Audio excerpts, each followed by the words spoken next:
2013 में ललिता कुमारी versus state of Uttar Pradesh के case में एफआईआर के रिगार्डिंग एक बहुत इंपॉर्टेंट जजमेंट सुनाया और कहा कि अगर एफआईआर कॉग्निजेबल ऑफेंस के रिगार्डिंग है तो उसे इमीडिएटली बिना समय गवाए रजिस्टर कर लेना चाहिए।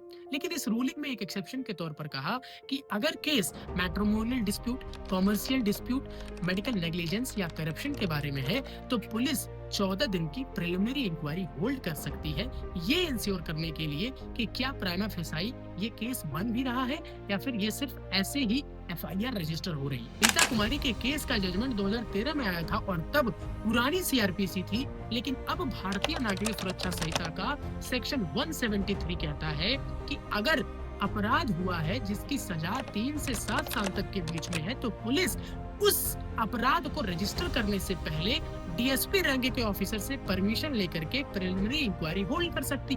अब इसी प्रोविजन को सुप्रीम कोर्ट में चैलेंज किया गया Azad Singh Khataria versus Union of India के केस में, और इस केस में chief justice of India justice Suryakant ने कहा कि ललिता कुमारी के केस के जजमेंट को बहुत बार मिसयूज किया गया है और एफआईआर को मैंडेटरी करने की वजह से अननेसेसरी एफआईआर रजिस्टर हो जाते हैं और फिर उन्हीं अननेसेसरी एफआईआर को क्विज करने की पिटीशन कोर्ट में बढ़ जाते हैं। उन्होंने कहा कि ललिता कुमारी के केस में भी प्रिलिमिनरी इंक्वायरी को होल्ड करने की बात की गई थी।